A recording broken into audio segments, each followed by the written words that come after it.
Hey, we're back live. Hopefully. It's raining outside, so with my radio wave connection, it shuts down when it rains. The lovely thing of living in rural Utah.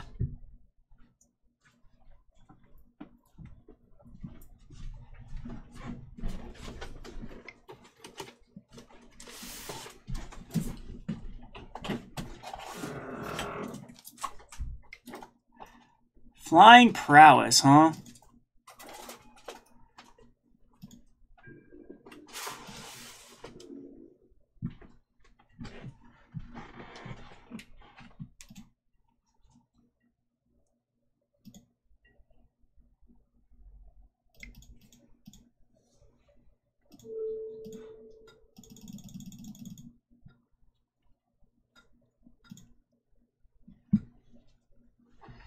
All right, so everyone back, if people are back. I apologize for that. Like I said, our connections are so terrible here in rural Utah. Let's see if I want to post main phase this. Like, he has to block regardless, so I don't think it's Battle Shaman. We could actually make him block with two things. Yeah, this is actually, but then if he has any removal. So let's go ahead and chuck out the Battle Rate Rattle Shaman. And then go to attacks.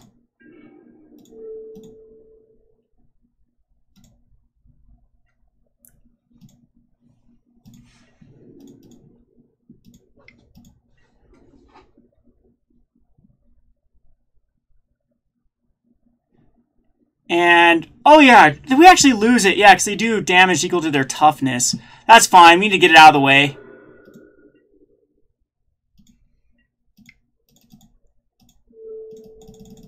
And now we can still draw our way out of this, but it's not looking good.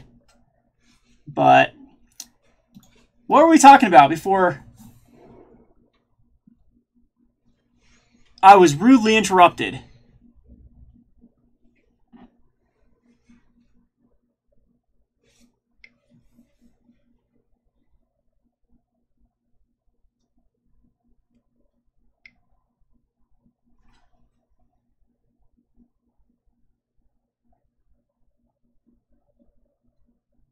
So 2 cards in my opponent hand. I don't think I have a lot of ways that can draw out of this is the problem. The Fireball is in the graveyard.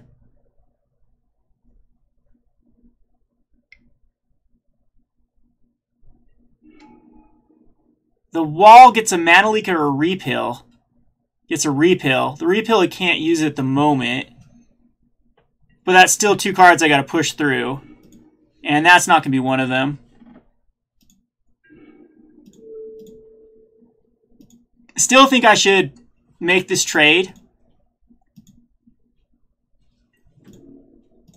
Got to try to push through. But this allows a repill, and then... Wow, I'm surprised that that's where my opponent's going to... Oh yeah, the Salt Formation. Womp womp. Misplay on my part. I'm all over the place trying to play quickly before here, and I think I die regardless on the backswing to a repill here.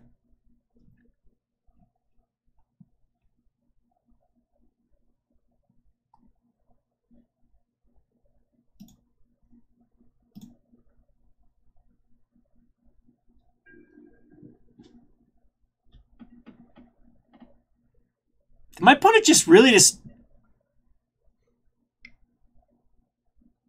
passed the turn?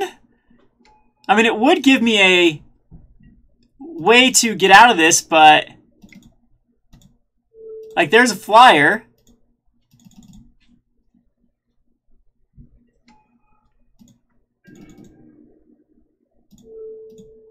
Now I need my other guy, though.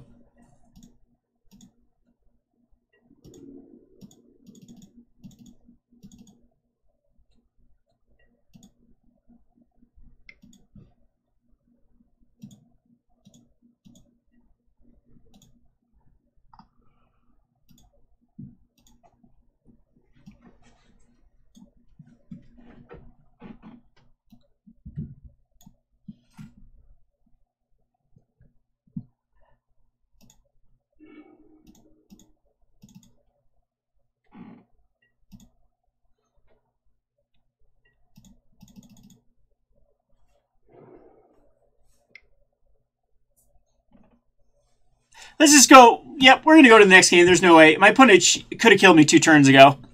We'll queue back up. Get refocused here.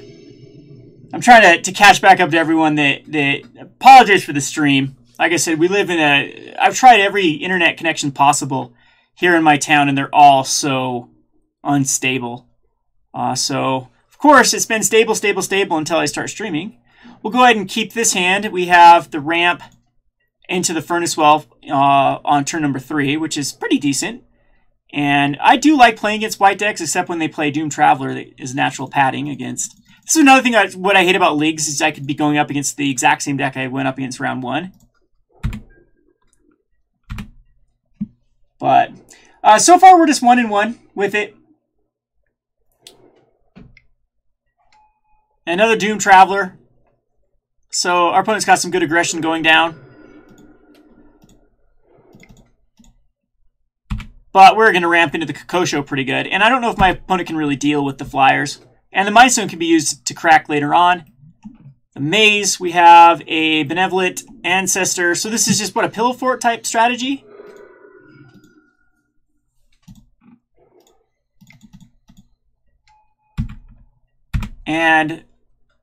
But a 2-1 flyer is going to be really, really strong here.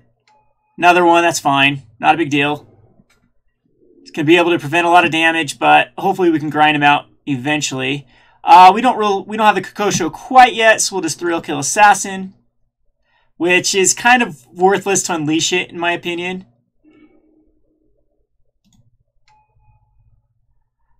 As I would just like the blocker.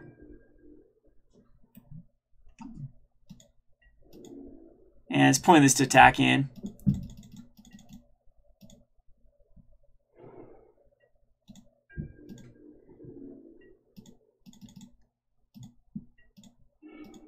Butcher's Glee will be good here.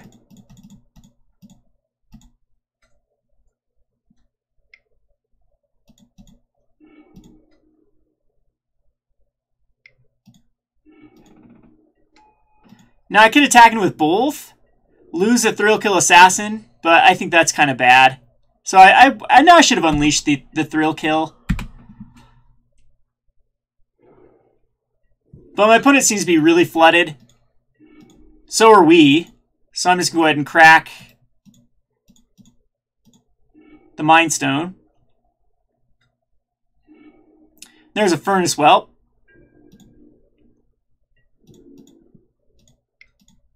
So I wonder if Azorius Charm is in my opponent's hand. Because this adds for blue, right? If it didn't came out.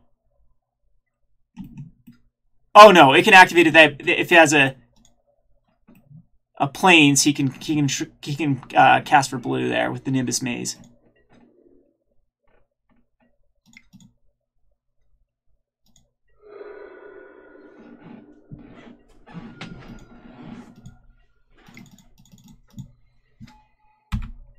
All right.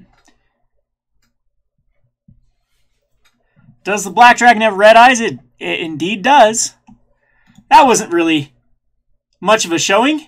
So we'll bring the Reese Soul. I guess I'm with you guys. Reese Soul is pretty decent in this match. I'm going to bring in another Thrill Kill Assassin, take out the Child of Night.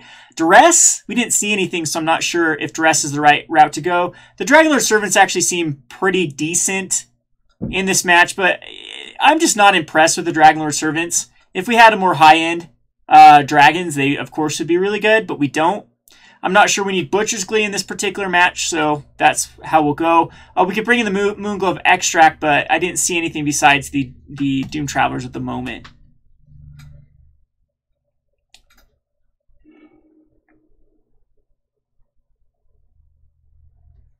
This is a risky keep. I think I'm going to keep it, though. I think the payoff is higher than not. If we draw a land, we have a 50% chance to draw a land next turn. A little bit under 50%. And if we do, then this Tormenting Voice hand becomes incredibly powerful. So normally one-landers you want to, of course, throw back, but with so many 2-drops in there, we didn't hit one. Statistically speaking, though, you have two 50% chances. You actually have a 50% and a little less than 50%. First draw, less than 50%. Second draw, a little bit higher. And then we're in good company. I don't know. I tend to like to keep these sort of hands.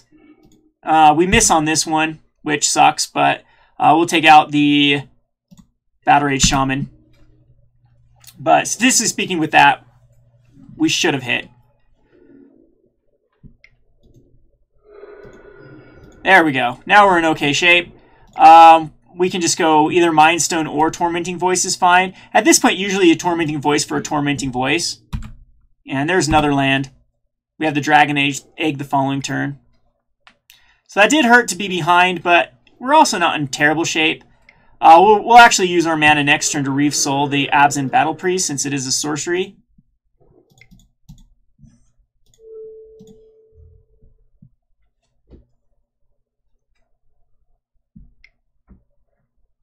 Sure, my opponent is preventing damage that is not being done.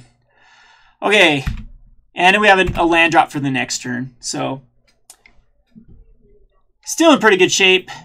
Our opponent does get to draw a card because he has a 1/1. So he's playing just the Abzan or just actually green-white 1/1 counters. I would love to hit another black source, but here we can go, we'll go Mind Stone and Thrillkill Assassin, not unleashed.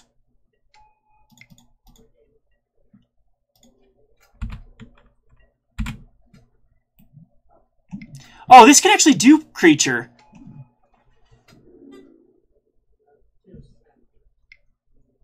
So, yeah, unfortunately, I don't think we can block anything here because of the preventable damage. Fireball is fine later on. Still need another black source. We'll just chuck out the Dragon Egg.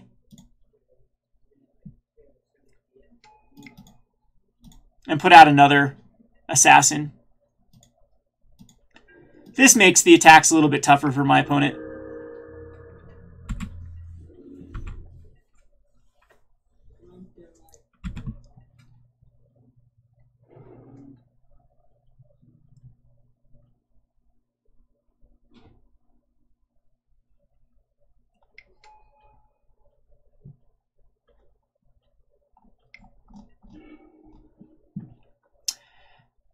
Hunt the Weak. Where did he prevent that on? Wasn't watched, so let's see here. Benevolent targeting Timberland Guide. And didn't choose not to attack in. Alright, that's actually interesting. Now I feel in pretty good shape. We just need to get to late game. Of course, now we're getting flooded out. But we could actually kill off the Benevolent with a Fireball, but I'm not quite sure that's necessary. I think we can just play defense. I will crack the Mind Stone. And yeah, we can play another one.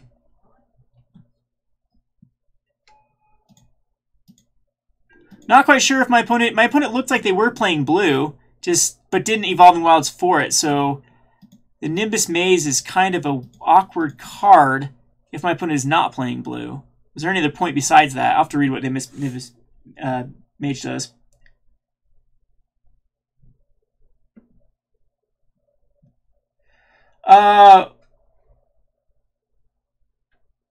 You have a buddy who's starting out as a local game store owner.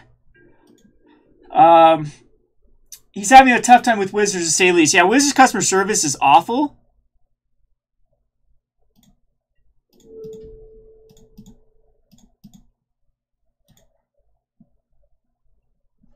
I don't know what advice I can give you. I know they can be late on orders a lot, and they just don't care when they're late on your orders. But it's just that the whole problem with Wizards, though, is they're just starting to push product to Walmarts and Targets, and there's no reason for a local game store now, besides just having a community, but no one's going to reward you for having a community. I mean, that's not how capitalism works. You're not going... Profits are how capitalism works. So unless you're looking to be like a pro bono, like a church or something, like something as a service to the community, a local game store is a terrible idea to start because it's just the profit margins are just not there. I'll have to pull up a profit margin calculator sometime. In the comment section of my last video, I explained it. For every $1,000 of overhead, you're probably looking at safely at 45% profit margins. You're going to be making about $3,500 net. And if you're looking at like more of a 30% profit margin, which is in this day and age is becoming more and more the norm, you're looking at having to be upwards of, $4,500, $5,000, $6,000, $7,000 per $1,000 you make just to cover overhead and replace products. So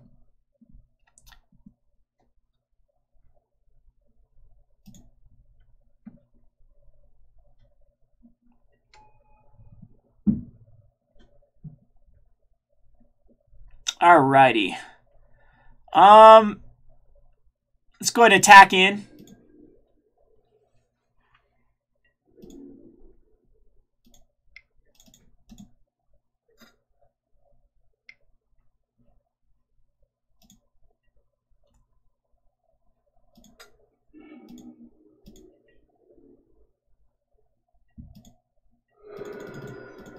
And then pass the turn back.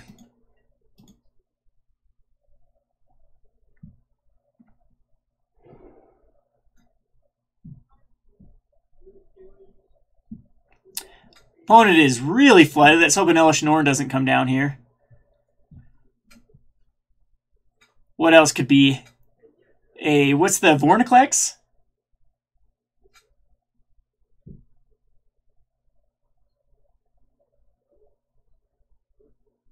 Are you kidding? Yeah, Alex, that's another thing that's a problem with the distribution. And yeah, with the if you have any sort of like, if you're a restaurant, for example, or a lot of UK stores got shut down because they were part pubs. So they served alcohol somewhere on the premises, not even in the store. They had like the store above the pub, and it was too close proximity towards the store or whatever, and so they rebuked their WPN. And that kind of stuff, yeah, it's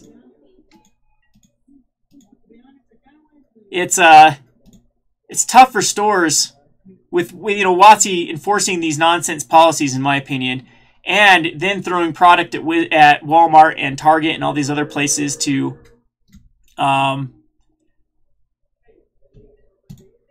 compete with local game stores. Oh, geez, we're flooding out bad. Huh, this is a little awkward. I think we attacking with one dragon, but have to keep the other one back.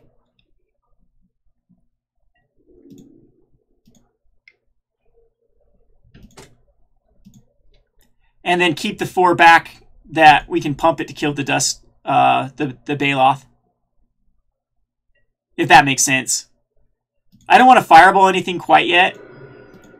I want to wait on that. We have our dragon. This one is something we can.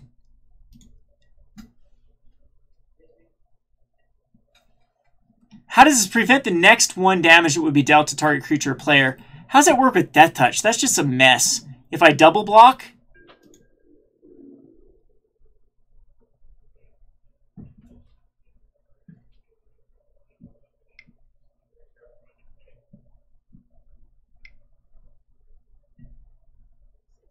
Arrow Predation now. Yikes. So we have to block here. Our opponent will prevent the damage. Yeah, I probably should have killed off this Ancestor. It has done a lot of work this game. And we need something big here. Well, another Thrill Kill Assassin's okay.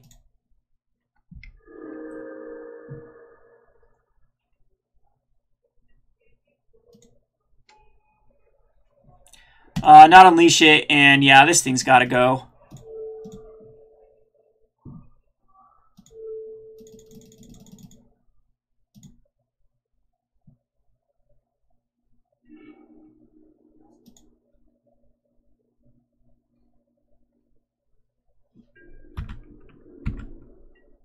So we're kind of in a top deck mode. My opponent does have the board state, for sure. Another Pristine Amulet's annoying. And this allows us to take out the 5/5, go to 1. Draconic Roar would be nice later on. It is instant speed, though, so if our opponent puts something out,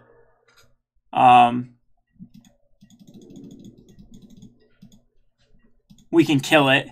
And we can trade with this Timberland Quartz that's got Hunt the Weak and Hunt the Weak. And what was the other way it got a +1 counter on it? Oh, when it came into play. So, yeah, we're literally both in top deck mode now. That's not a card I wanted.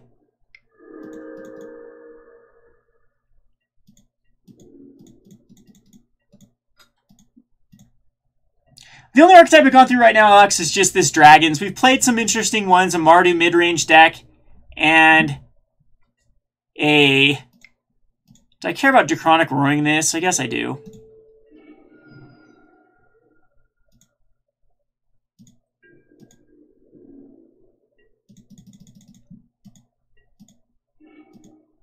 Oh, Heat Ray allows us to get going now. It's just 5 I need to put into it. Yep. That's a good one to hit.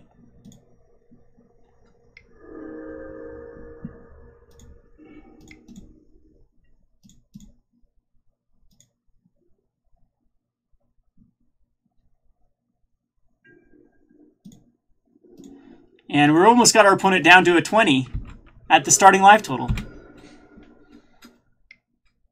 The Defender deck's a deck we lost to. I think I probably miffed playing that in game number 2 because I was just so... The internet connection was so out of sorts. And I was trying too much to focus on chat rather than play a game. That's what's tough with Magic. Arena is going to be insane for people to try to stream an Arena with all bazillion things going on. And that does it. So our opponent found into a removal spell and into a creature that we couldn't kill.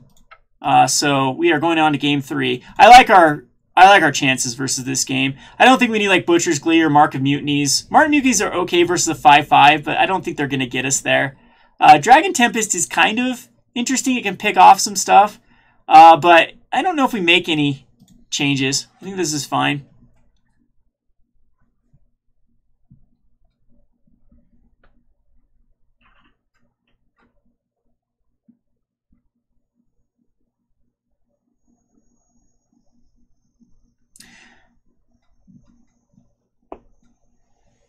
All right, so what's the time here? I don't think I'm going to have time to play another one. I know it's tough. I don't think we have quite... I can get one started, and maybe... I have to go in exactly 1 hour. So if this game goes quickly, we can get another draft going and see how well we do. And try to go like another format, and I can finish those off maybe in another stream. Maybe we'll play some more after I do my Game Store Iconic Masters tournament. But another one-lander, we're not keeping this one with the Tormenting Voice with the Black Source. And this one's even worse. Ugh, I hate to go out this way. Not like this. Not like this. We'll go to 4. Yeah, we lost this one. Womp womp. I think we had a good matchup versus this white-green.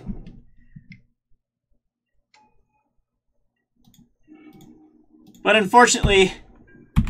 not only insult to injury, we don't find a Black Source there. The Moles to 4 on the play.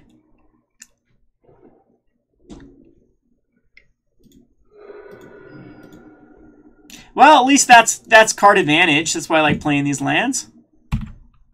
Anything to get us back in this, it's that Golgari Rot Farm.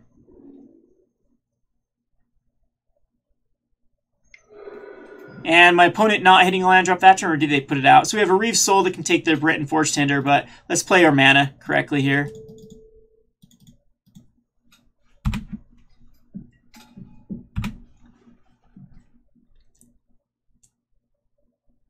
But the card disadvantage is huge with this game. Hopefully my opponent floods out beyond floods out. Is this going to be the Absent Battle Priest? We have the Reeve Soul for it. Awesome. So that's what we'll be doing this turn. Is just getting rid of this card before it can become a problem. And then passing the turn.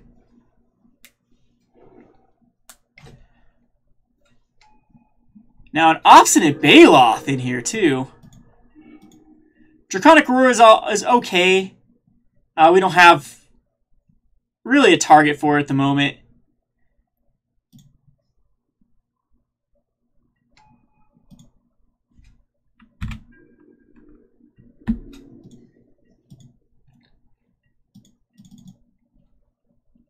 So green-white life gain is what my opponent's deck is. Didn't see any Pride Mates, though. Not a 1 in game number 1 or 2.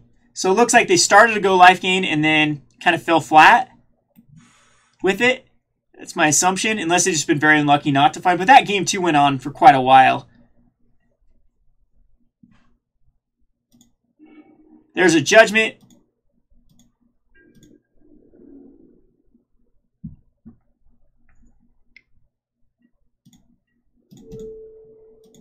I'm going to make the Doom Traveler block. I'm not too concerned with my life total. My opponent wasn't the best at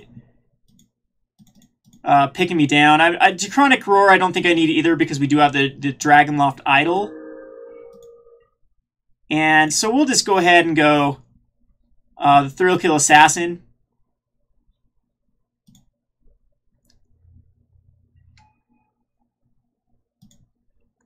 And then I care about just a Spirit. Again, I think there's better targets. So we'll just Carnium back a Mountain.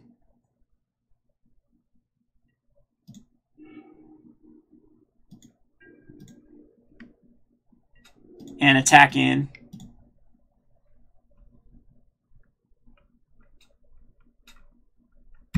So good news is we're kind of drawing what we need with the 2 bounce lands.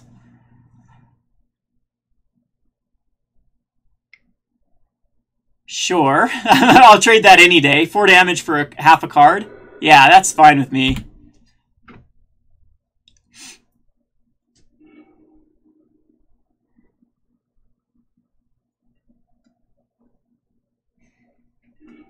Protection of Black on the Spirit? Okay. Why not an Obstinate Baloth to get some damage through? Hunt the Weak here? Can't be Hunt the Weak because the Death Touch will kill it off.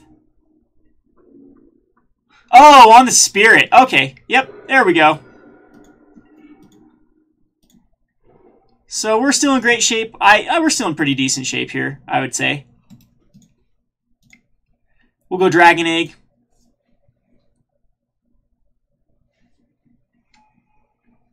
The Forge Tender is tough to do. I'm going to take care of the Flyer. See if the Brenton Forge Tender. We definitely want this to happen. Because I can't block the Forge Tender at the moment. And we're both back to top deck mode again. I know my opponent's got the life total on us, but that's insignificant at this point. I have a ton of lands I can draw into, though, is the problem. So, okay, we wanted that to happen because the Dragonloft Idol can just block the Spirit.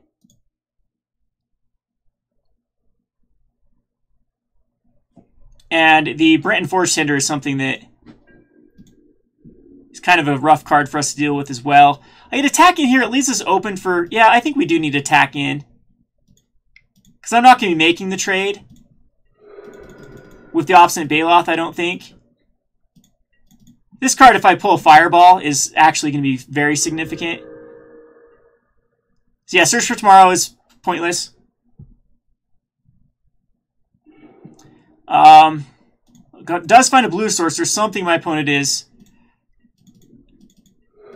trying to splash for. And that's I was afraid of that. That was a card that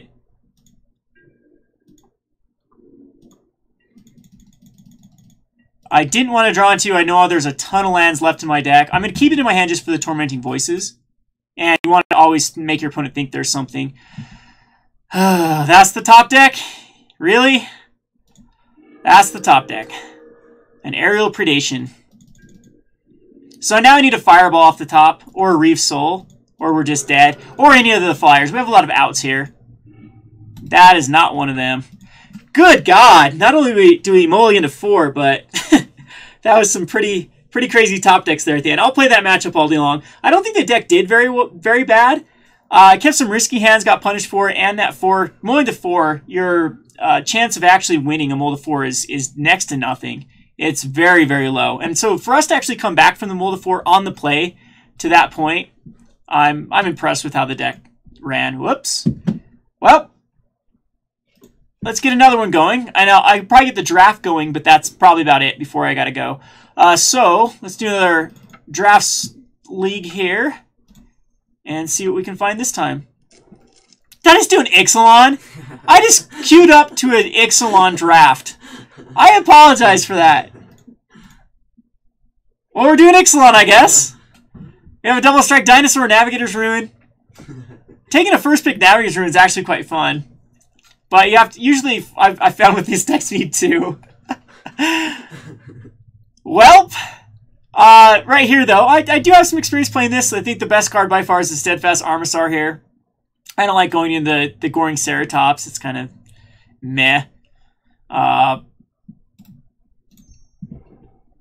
Fleet Swallower, man, we really could have gone mill at this point. Let's go with the...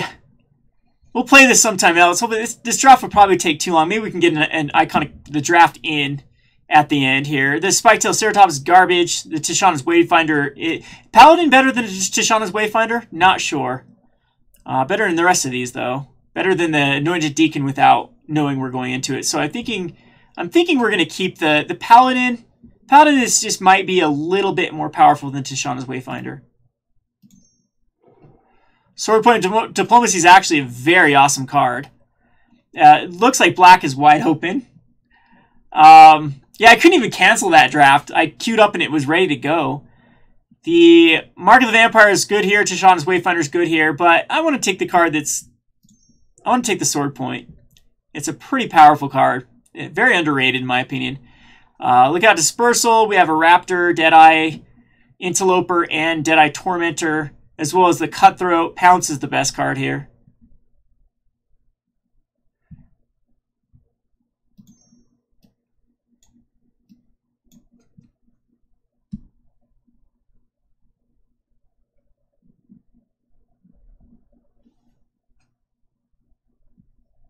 I guess the price should have given it away that it was 120 tickets rather than 240. People actually still do Ixalan drafts? Boring.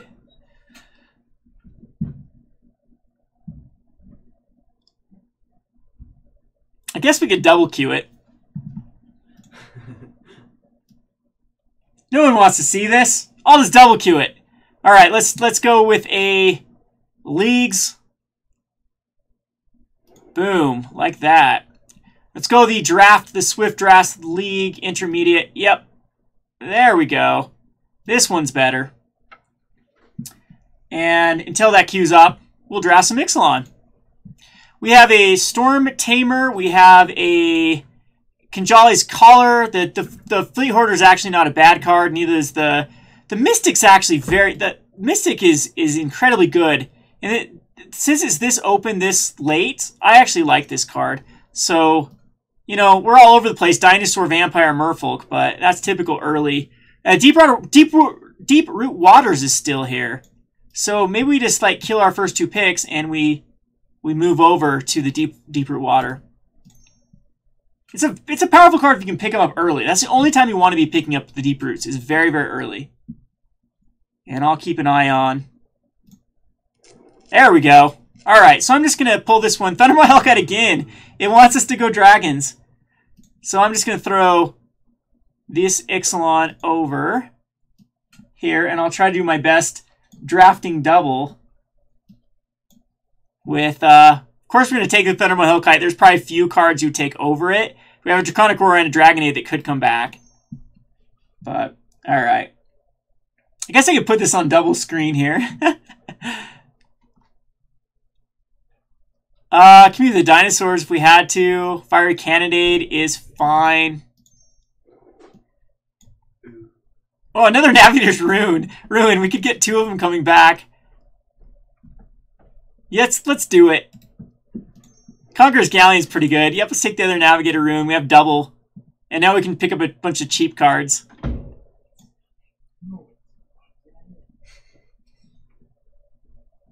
Oh yeah, I can change the window size.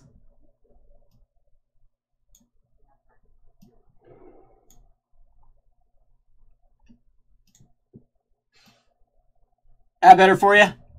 Lord of the Pit. Lord of the Pit is probably something I don't want to be in. So this Ixalan draft's going to be hilarious. It's going to be all terrible mill cards. Guardian Idol, of course, ramps. We have an Ivy Elemental. We have the Lead the Stampede, which can be good in a very big deck. We have a Monster Swiss Spear that's hard to like pick anything above it. Like the Thundermaw Hellcat works in an aggro deck. I think this is the most powerful card in the set in this pack.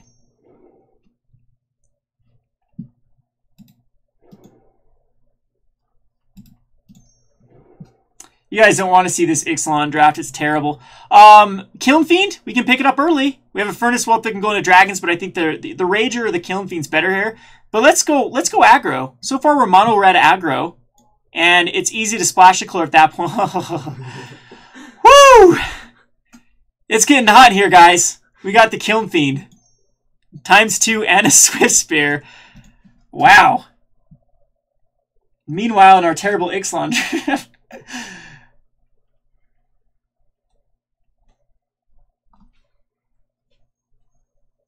Ixalan, we got a terrible card here. With the... I'm gonna take a speaker here. That's a horrible first pick. Perilous Voyage actually works in our mill strategy. Run aground works better though. So run aground it is. Trips on the Navigator Rune, we're doing it. I'm not even looking at other cards here. All right, back to this. We have a Trumpet Blast that actually works quite well in our strategy. We have the Darksteel Axe, which is also not terrible. Reef Soul that works. I don't know if I want to commit to a Trumpet Blast quite yet. Let's just cut everyone out of red completely. So here we can actually go the Halberdier or the Coordinated Assault. Coordinated Assault is just insanely good. Butcher's Glee's good here too. Yeah, we're going aggro for this iconic. Meanwhile, in my other draft, we need creatures terribly bad.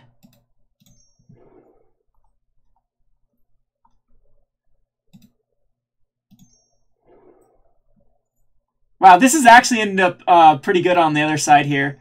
I'll catch you up with it while we're waiting. Just picked up Tishana's Wayfinder, a Mystic, and another creature. Another Wayfinder. Sometimes they just feed you. I mean, we're all in Merfolk Mill. Navigator's Rune Merfolk. Like, everything is... All of our creatures so far, besides the Fleet Swallower, are Merfolk. Oh, we'll keep our eye on that. Oh, jeez! Quads on Navigator's Rune. Has anyone ever seen something like that? Quads on Navigator's Rune. I think I'm dead, though, because I won't have enough threats established, but it's going to be pretty funny. I actually wish they'd get rid of double queuing. It makes it messy for people that are actually trying to enjoy. All right, so we have the Jessian Thief here. We can splash into blue. The Wrench Mind is also not terrible, or Darksteel Axe is surprisingly not bad. But I think the Jessian Thief is fine for the prowess type strategy. We'll go ahead and take it. And of course, we don't know what we're going in, but this is a solid start. We did see Defender Routes and Life Gain might just be really good for this type of deck, but this is almost modern level here. Besides the Trumpet Blast, these cards are all modern playable in like a mid-range aggro type strat. Like if I were to queue this up in modern, it wouldn't be horrid at the moment. So just some food for thought. We pick up another Merfolk over here in our Ixalan table. Obstinate Baloth. We have a Student of Ojutai, which is good in a sort of prowess strategy. We have a Blinding Mage, which is okay. We have a Thrill Kill Assassin if we need to go into the black. But I don't know what the pick here is. Green, we could just go into green-red aggro. I think that taking the highest potential card, the Obstinate Baloth, is the right card. So I think that getting another Coordinated Assault is fine. Perfectly acceptable here. Its Guided Strike could be a close second. But we know we're going to be using the Coordinated Assaults. They work extremely well with like prowess type cards. So Trumpet Blast I don't know is going to make the cut at the moment. And we're all in one mono color. These are all quite weak. At this point, though, we are looking at green to be the support one, and Nantuko Shaman is actually really, really powerful. And so we're going to Nantuko Shaman it. A 3/2 for 3 mana that draws a card. You just can't have any tap lands. And I wasn't paying attention over here, and we randomly picked a Hijack. See how that ends up. All right, so Furnace Wealth, the Praise Vengeance actually works in our strategy. So does the Great Teacher. But I think Praise Vengeance is the best one, has the biggest upside here. Because we do want spells at this point. Hunt the Weak is also fine, but also Wild Size. So this is ending up to be a green-red prowess strategy. We do need to pick up creatures. So these two are just going to be aggressive little value creatures. Darksteel Axe is probably better than Nature's Claim, but Nature's Claim is a good sideboard card, for sure.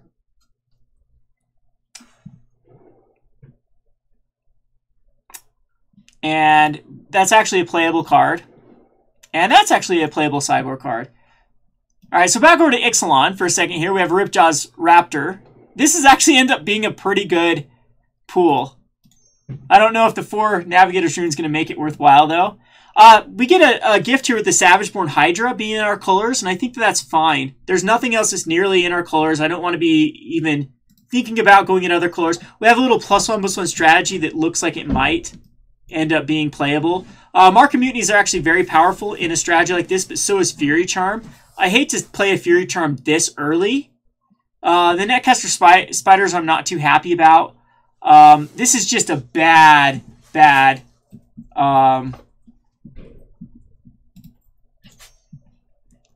Yeah, I'm not a fan of this. I think just taking something like Amass the Components might be better, or just Mark of Mutiny as a sideboard option. +1 trample on a Killing Fiend, though, is pretty good. But I think just taking a blocker is better. So Hammerhand is specifically what you want in these type of strategies. The Angel's also pretty good if we wanted to try to go back into blue, because we have the Jessian Thief and an Angel, but I think that we're too far out now. Wild Size, of course, is good. Pillar Flame is great. We might need the Pillar Flames to take care of very specific cards with 2 toughness. Hammerhand, though, I think is the correct play, because I just want to push through my opponents. And this is actually a very powerful card. Glad I took it because we have Trips on the Killing Fiend. And that's very early for Trips on a Killing Fiend. And we get a Pillar back anyway. Pretty good. That's 2 Angelic Accords we pass. Life Gain seems to be a pretty decent strategy. What did I just randomly pick on my other one? So we'll take the Pillar of Flame.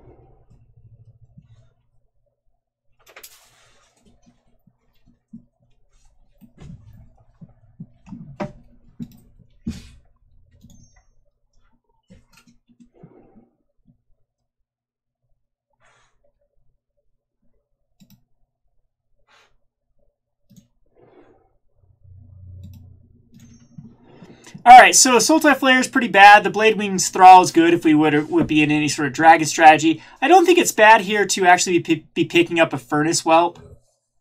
The card is better, of course, in a heavy red, where we don't have to splash that much.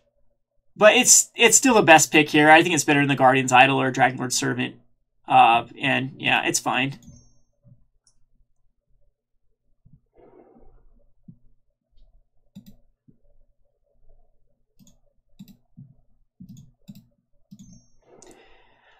Here we have another Dragon Egg, another Fury Charm. The Shaman is the correct play, in my opinion. It's better than Enlarge. I understand that Enlarge on a Kiln Fiend is just crazy good, but we already have enough pump spells, and Intuga Shaman is exactly what we want. Search for Tomorrow, it actually can pump up a Kiln Fiend. The Battle Rage Shaman might just be a tad bit better. The Crown Ceratok is just more aggressive, though. The Ivy Elemental I don't like at all in this particular, but we do have another Wild Size. And with the Kiln Fiends, I think another Wild Size is the correct play.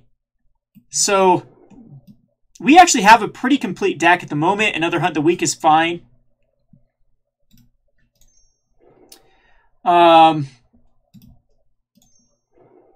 it is better than the rest of the options. Not quite sure I'm going to run it, as we're looking just to push through.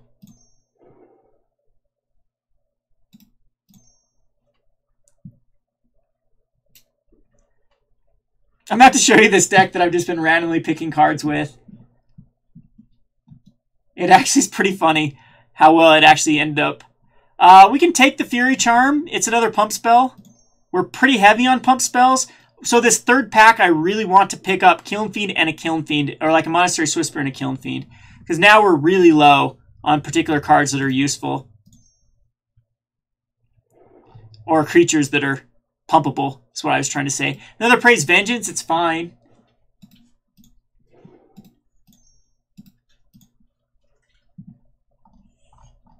But you can see our creature count is incredibly low here. Let's just sort by a converted mana cost. See where we're at. Jeez, maybe I didn't need to pick up these Praise Vengeance as quickly as I did.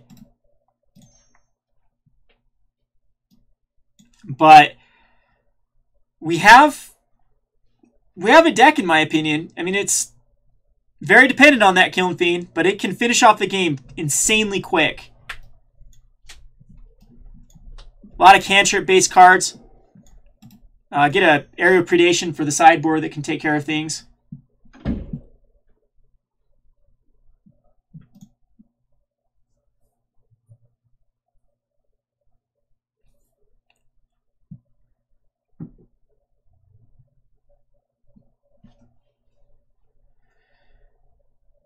What do I need out of this last pack?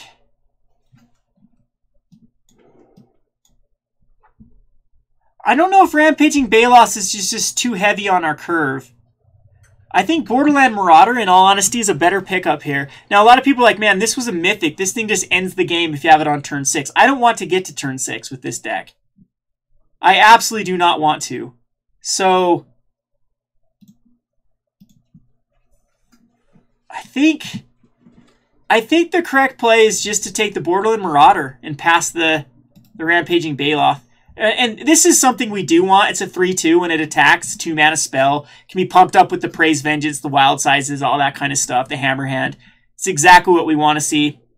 Hey, we get what we asked for. We get the Kiln Fiend number 4. And if this Wild Size comes back, we actually have some better pump spells. And hopefully we can get a Kiln Fiend number 5. It seemed like that we got the first Kiln Fiends the first pack, correct? So this pack going to the passing to us, the Kiln Fiends might make, we might be able to pick up some more. So I'll even pick up like Tormenting Voices at this point. So it looks like the Prowess strategy can be splashed in any direction. Even blue, like blue-green, blue-white, blue-black, all the colors options are open. So Eternal Masters definitely does seem like a more interesting set than... Can I just take this entire pack and call it good? Where's that conspiracy card that says just draft everything from this pack and this is exactly everything we want. We want a Gutter Snipe, we want a Stagger Shock, we want a Draconic Roar, we want a Kiln Fiend. But of course, we have 5 Kiln Fiends. This does make us open to any deck that's very good against killing Kiln Fiends. But with what we have, this is a really, really powerful deck. And hopefully one of these wheels. Splatter Thug is fine. Tormenting Voice, I talked about how Tormenting Voice is probably a pretty good card to pick up, but I think we're still light on creatures. Too heavy on pumps. So we'll take the Splatter Thug, and it's actually a pretty decent card. So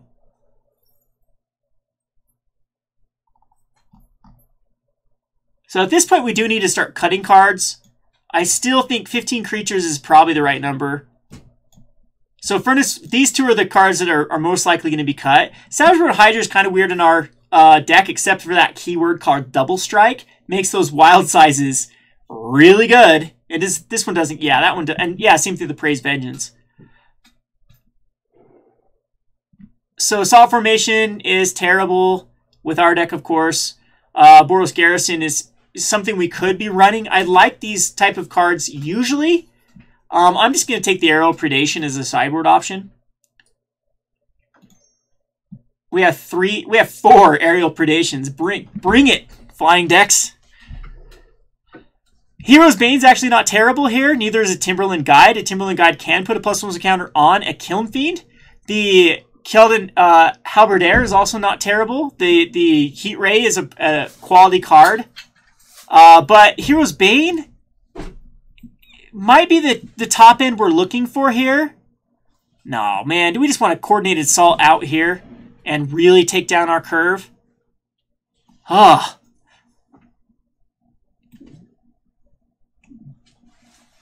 This is a tough little pick. I think 2 Coordinated Assaults is enough. Yeah, I think the Hero's Bane is the card. Pillar Flame is great here. Another Hero's Bane. Like, if we need to go bigger, we can. Or is it Timberland Guide here? Putting a +1 counter on a Killing Fiend actually doesn't seem like that decent. Lead the Stampede, Wall of Roots, Lure. None of these are very good. Another Fury's Charm. Ooh. Another Wild Size, another Fury's Charm. Wild Size is just strictly better, I think, than some of these other pump spells. Yeah, this is definitely getting interesting of how we're going to build this. I'm not sure we need to go the Hero's Bane route. Same thing with Furnace Whelp. This would put us down to 13 creatures at the moment, but give us a really, really low curve.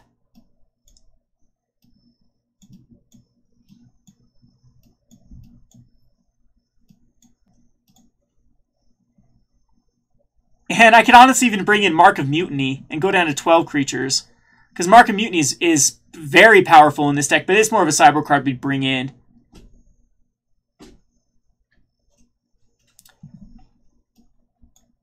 Yeah, it's going to be very difficult for the majority of decks to be able to stop the Killing Fiend here. They need removal, or it's just going to push through for a ton of damage. We are removal light. I'm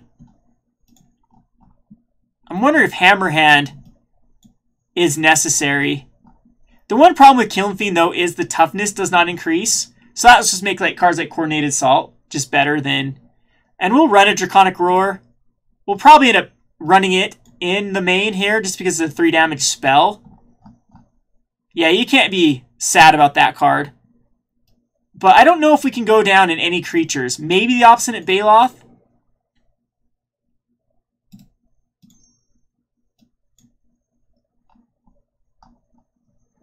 Maybe just cut like a Fury Charm, but I like the Fury Charm. Now I do like this Timberland Guide by putting a Killing Fiend up to a 2/3.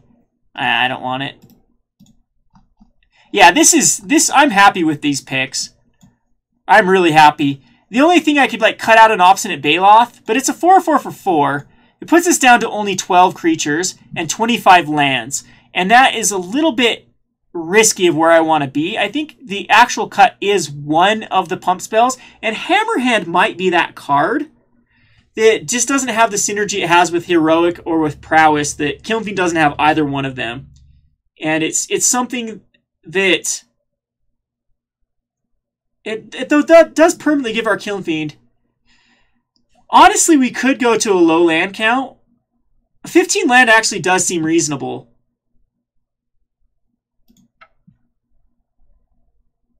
And do we need... We definitely want higher green here. Probably an 8-7 split.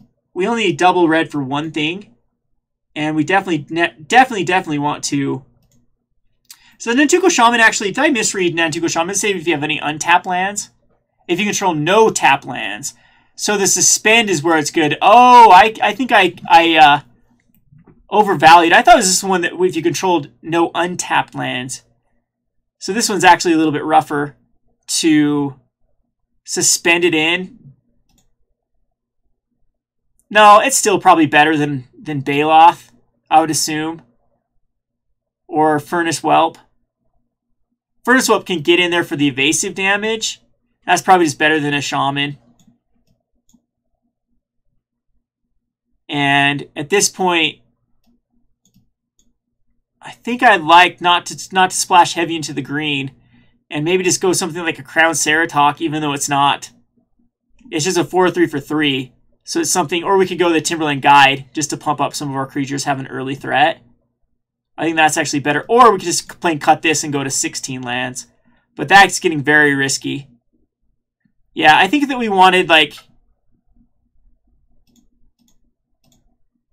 one more creature. I think 6 is where we want to be with the sources, even though we're running a lot of mountains.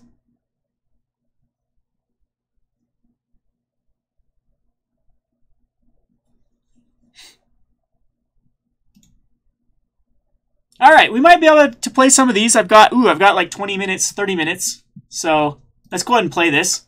And we probably have to aggressively mull, but we have 3 removal spells and just tons of pump spells.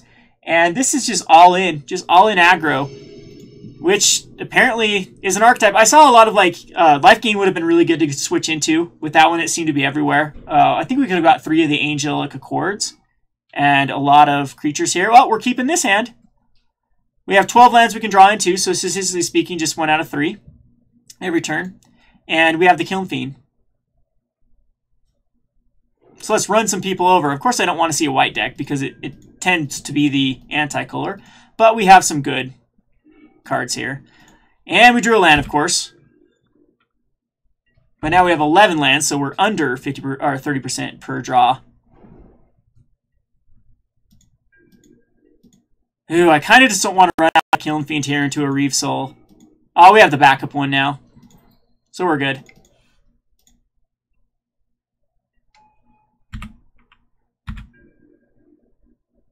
And Reeve Soul's sorcery speed. Yeah.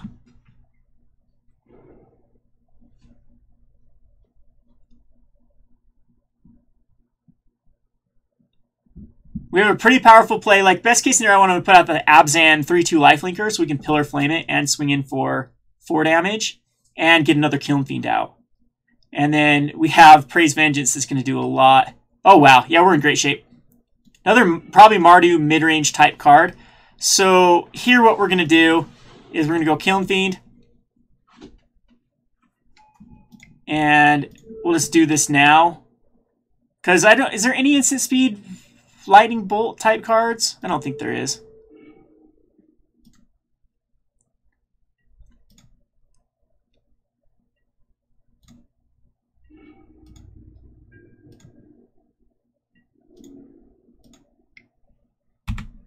Shazam!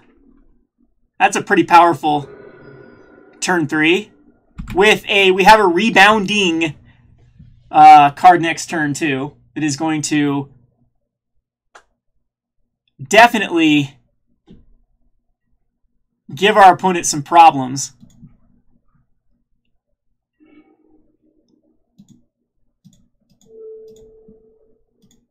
Let's pick the one that wasn't. Just to be fair. So this one doesn't feel left out. Alright. We're going to go in for attack. Do we have lethal here? I think we do. Now, do I want to use a wild... No, do I have any sorcery pump?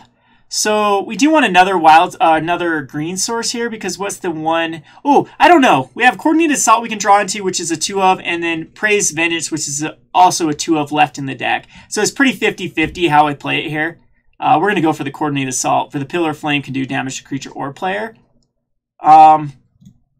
Afterwards, Source can go ahead and attack in. Oh, Kiln Fiend is such a strong...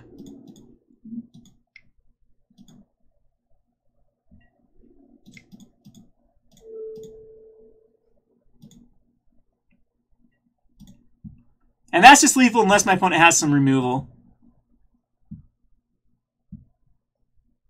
Don't you do it. Awesome. That's Kiln Fiend. We've all played it before. We know the power of this card. That was pretty easy. I think I want to bring in a Mark of Mutiny. I'm feeling it. I'm feeling there's some ramp in this. And so Mark of Mutiny in. And something like maybe a Fury Charm out. We haven't seen it. Let's flip a coin. See if we want to put it in. I guess we can adjust this back so you guys can actually see the game. Apologize for that. Weird for drafts. And then Hunt the Weak is pretty good with Kiln Fiend too. Jeez. Yeah, we're gonna Mark and Mutiny it, and we're gonna drop a land. I can't drop. We have to drop Mountain still on the draw. Now watch me get mana shot here. That's okay. Also, we don't know if my opponent's into dragons. If he's into dragons, we have 4 aerial predations we can bring in game 3, which is pretty decent. We go up against another like aggro-based strategy of Obstinate Baloth and a few other ways to gain life, which is really good. Ooh, this is risky, but we're being risky. I'm glad that I cut a mountain because we still have a lot of green sources we can draw into. Yeah, I didn't really see a lot of Tormenting Voices. I usually tend to love them with Kiln Fiend. It makes life setting up, getting rid of excess land. So nice. But this ends up being a decent hand, though, with the Kiln Fiend. We don't really have a lot of dead draws now. We've drawn most of our mountains. So, yeah, other green sources are dead draws, but... Or green cards, not green sources. Ugh, I spoke too soon. We draw another mountain. But more lands the merrier for Thundermaw Hellkite. That card can take over the game by itself. Magic loves me drawing this card. I used to love this card back when it was in Standard. And there's the Boros Garrison. Oh, please, please draw a green source next turn. You can do it. I believe in you.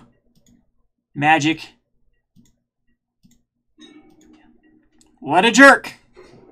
What a jerk. Gives me another mountain.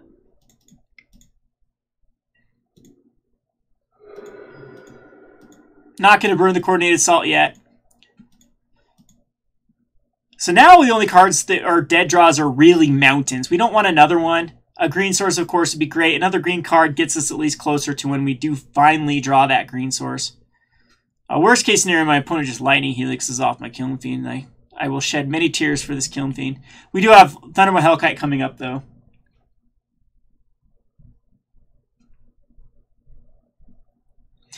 For all of you drafting, though, too, Kiln Fiend seems to be... some drafters actually talk about, like, the time cost per matches if you really want to grind out MTGO. Kiln Fiends finish the games very quickly.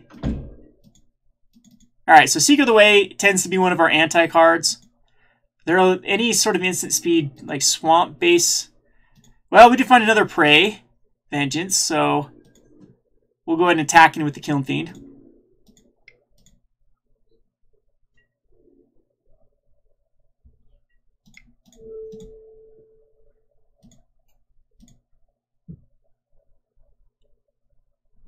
Doomblade does exist in this format. Remember that. Doomblade. Don't have it. Come on, my Kiln Fiend's black at heart. He's got a black heart, so Doomblade is not a card that can target Kiln Fiend. Right? Shazam! We get rid of one of the tough cards to deal with, the Seeker of the Way. I didn't see a lot of those going around in our pool. I probably would have went to white very, very quickly. It's one of the most powerful commons. This is Legacy playable, right? Isn't there a deck in Legacy that runs Seeker?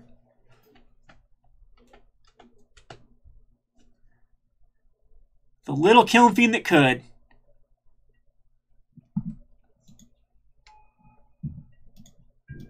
So it does look like my opponent did go into Mardu Dragons. Well, we did find another one of our dead cards, but we do have Thundermaw to get us there. And without that Seeker gaining life, it's going to be tough for my opponent to come back.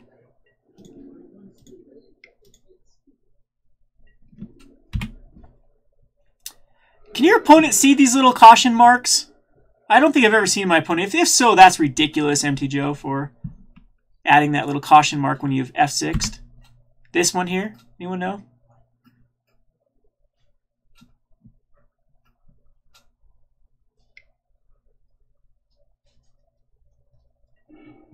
No! Why would he do such a thing? What did my dragon do to him? A Grisly Spectacle. And it milled my forest. And we draw the last mountain. 1, 2. So 1, 2. Yep, that's my last one. So 8, 9. No, I had 9. 9 and 7. 9 and 6. We can't draw them anymore. I should have kept that. No, I don't have Tormenting Voice this game. Womp womp. If we lose, this is kind of awkward drawing into all the mountains. It's funny we have a one-shot in hand. Well, not quite a one-shot. If we had 2 green sources, we had a one-shot in hand. Do 14 damage. Because you get 5, and then you get an additional 5 here. And then... Okay, not quite. No, so that's up to 11 damage. But, I mean, rebounds galore. We have a Savage... Oh, this Savageborn Hydra is crazy good. My opponent has the opposite problem with me. Hey, hey! Let's do this. I don't know if actually bringing out the Savageborn Hydra would be better.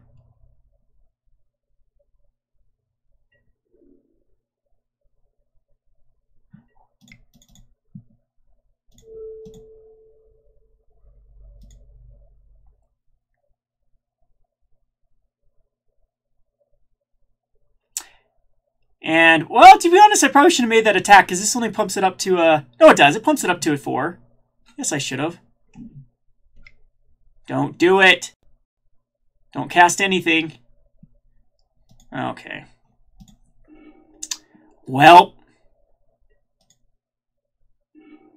Should have gone for the Praise Vengeance, I guess, there. Good news, though, is we have a big Savage-born Hydra.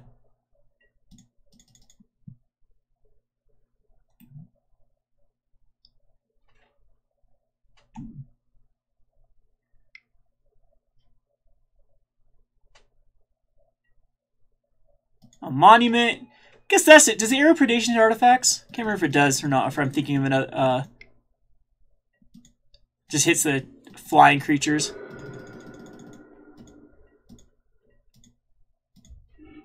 Well, now it's hitting us with a lot of green sources. Too bad we don't have the wild size. Yeah, I should have gone for the Praise Vengeance over the wild size, because wild size with this would be lethal.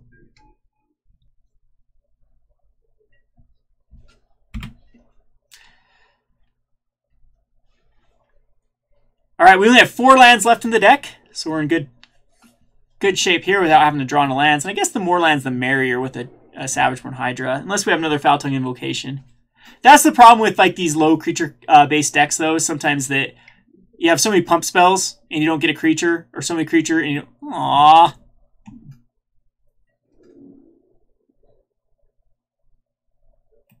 Do I have any way to... I don't have any way to even get rid of that. Sad face. Our Savage-born Hydra got defendered.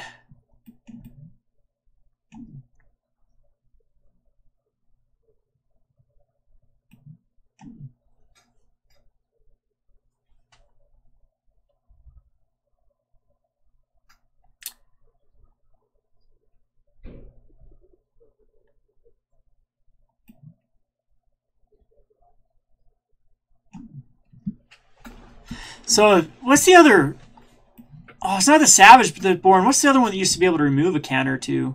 Is that Hydra in this list too? Where you can remove a counter to do damage? I don't think it is. I think they chose this one.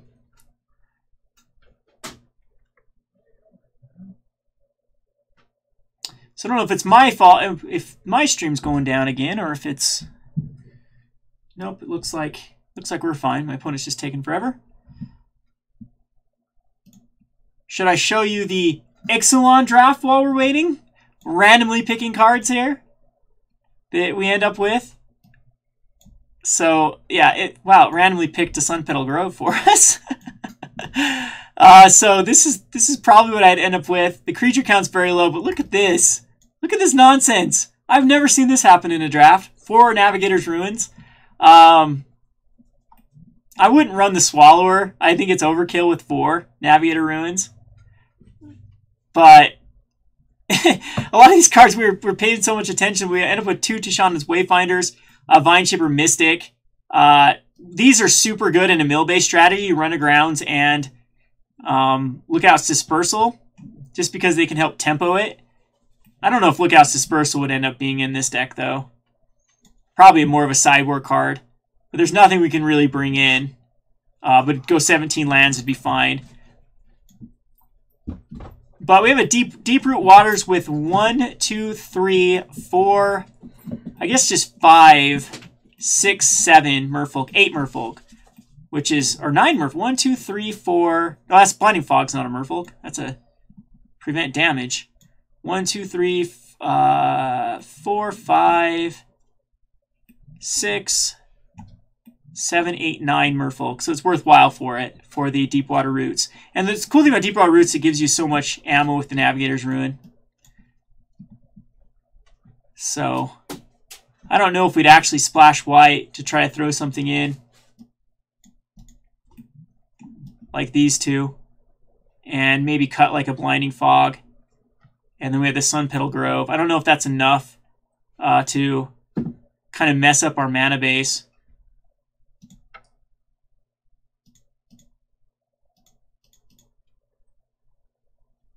Something like that is how I do it. Oops, too many lands. There we go. Anyway, we might just win this one if our opponent AFK'd out.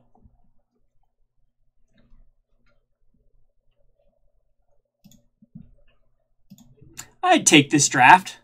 It's not terrible. We're super low on...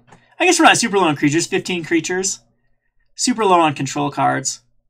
I guess when we bring... Yeah, I think bringing white would be smart here. I don't know if Sunrise Seeker would make the cut. Sunrise Seeker is just one of those Explorer cards that's just a little bit off curve, where you want it to be a 4/4 for 5 mana, or a 3/3 draw card for 5 mana is quite weak. So I don't know if Fleet Swallower would want to be in our top end. It has to attack is the problem with Fleet Swallower. And it's kind of a non-bo with Navigator's Ruin. You can let her out. Chloe is whining at me. What do you want up? One out? Nope, one's out. Go away, Scout.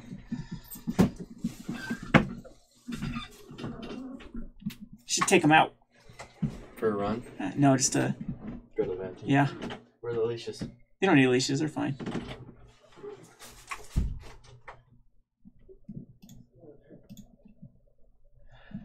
Well, that ended up being anticlimactic. I think we've actually lost this one. I mean, our best case scenario is we draw into not a wild size, that's for sure. Best case scenario is we draw into a Kiln Fiend and try to have like a 1-turn. The good news too is we need a Hammer Hand, which gives haste, I believe, and can't block. So we're not out of this, but a card like Guard Duty is definitely powerful.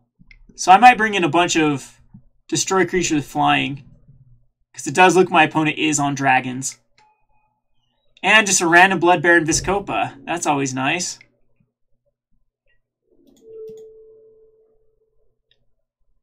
Not sure about this. That attack. Did my opponent just think that this was a dragon? Uh-oh. That was a mistake by my opponent. Hey, look what we got.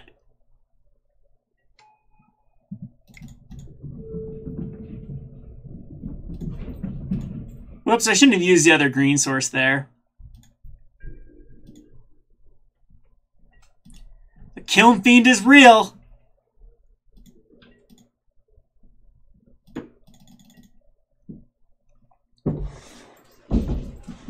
And now Chloe's back. I don't know if you guys can hear that. All I hear is a door crashing and a dog coming, running in.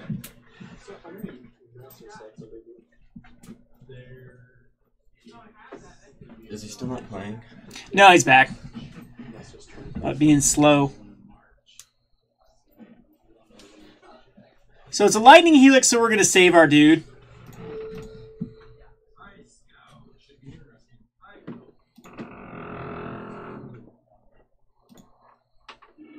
Hey, hey, it works. We found one of our last lands in our deck.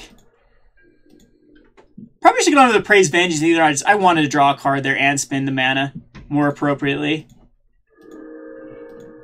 Hammerhand's very powerful here. I think this might just be a win. So we're going to Hammerhand.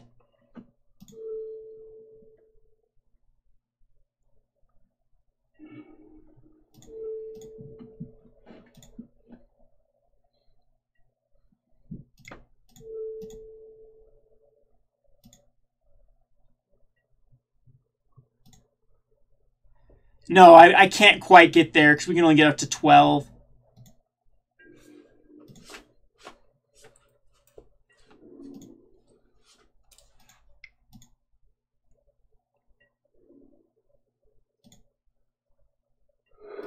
So my opponent's down to a 10. Let's go put some more useless counters.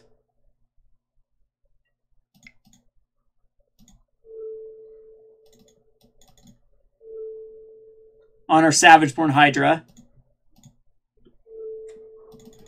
And we're going to draw Fling.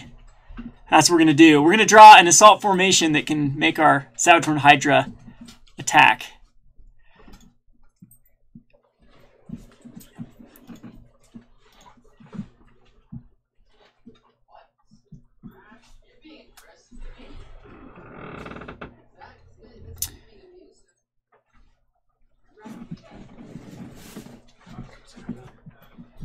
Alrighty, hopefully... So, still 4 cards in hand. My opponent hasn't drawn a lot of lands recently. The Reveler is nice. He's not going to unleash it. Can't attack with Blood Baron.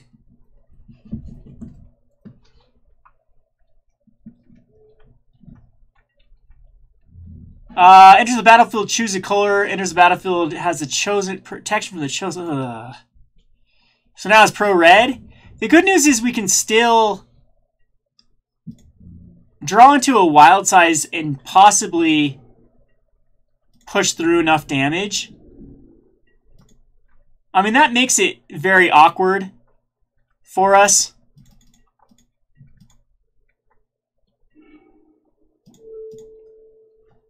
Yeah, we can definitely push through still with the trample. If there's a wild size. Borderline Marauder gives us at least another card to do anything with. Yeah, this doesn't, no trample right now on the...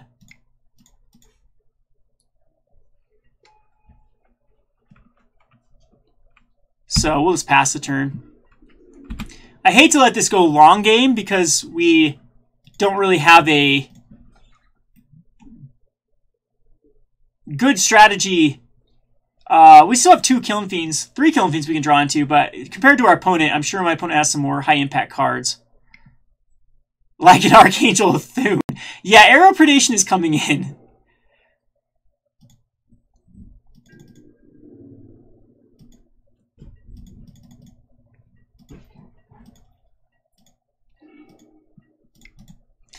We'll put out a Swift Spear, but I think the Archangel is going to put us beyond our ability to come back from this. I haven't seen a lot of other flyers, though. Just Archangel Thune and Kolaghan Monument, but the Fountain Invocation and the Blanewing's Thrall is definitely making me think there's...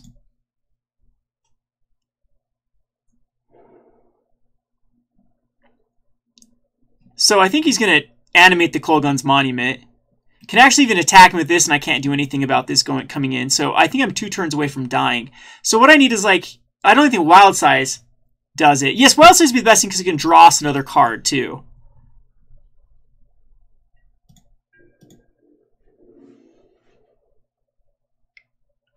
So taking 7, and all of his creatures get a +1/+1 counter.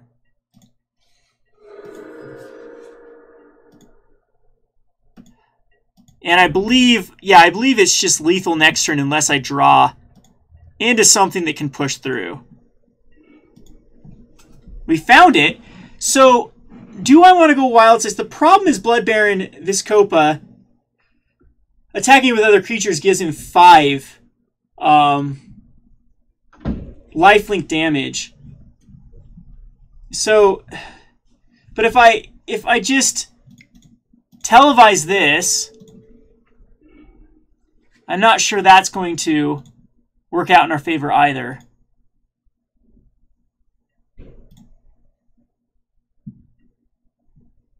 What can I draw into? Not a Thundermare. That's gone.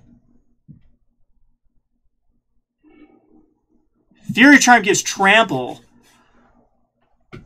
Is that enough? Not with the Blood Baron gaining... I can destroy an artifact, give us another turn.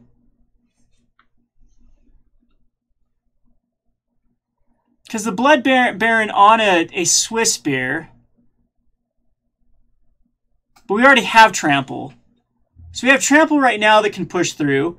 And can do 3 damage to the face, but my opponent's going to be gaining life the next turn with the... and I can kill the Kolaghan's Monument, but it was going to be attacking in... 4 near lethal if I pro red take 3. If I attack him with this, the Blood Baron, we can make the trade. We can praise Vengeance. It puts us up to, because it doesn't seem like Monastery Swift Spear is the right call. And if I attack with the Borderland Marauder, I'm sure the Blood Baron's just going to block on the Marauder. So my opponent's life is effectively 18 plus another 4. So 22 life is what my opponent is, unless my opponent blocks on the Kiln Fiend, which I think that's okay. The Pro Red can kill either one of these. So if can I do 18 damage? There's another right here's another 5. Putting this up to a 12. Yeah, I don't think I'm close. And then this one's another 3 plus 4 right here. So I've got 4 damage and 5, that's 9. That's 16 damage. Depending on how my opponent blocks, we can take care of the Blood Baron.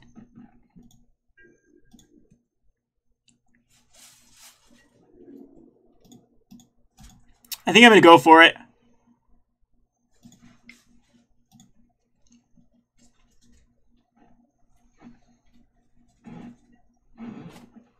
And then 5, 6, 7, 8, 9 on the backswing, because we can take care of the Fury Charm if...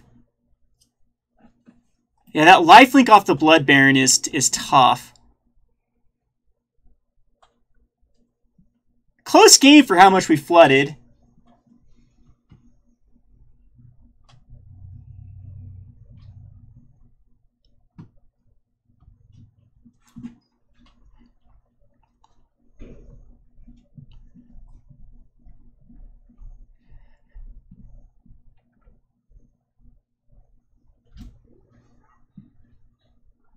So just like that on the Kiln Fiend, that is an interesting play because we get to kill the Blood Baron. It does put a +1 count on everything, goes up to 5 and then up to another 4. So it puts us at 1. We kill the Kolgun's Monument. We kill him on the backswing.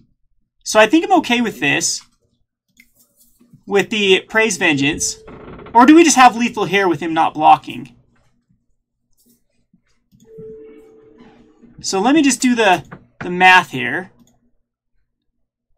He's gaining 5 and absorbing 5.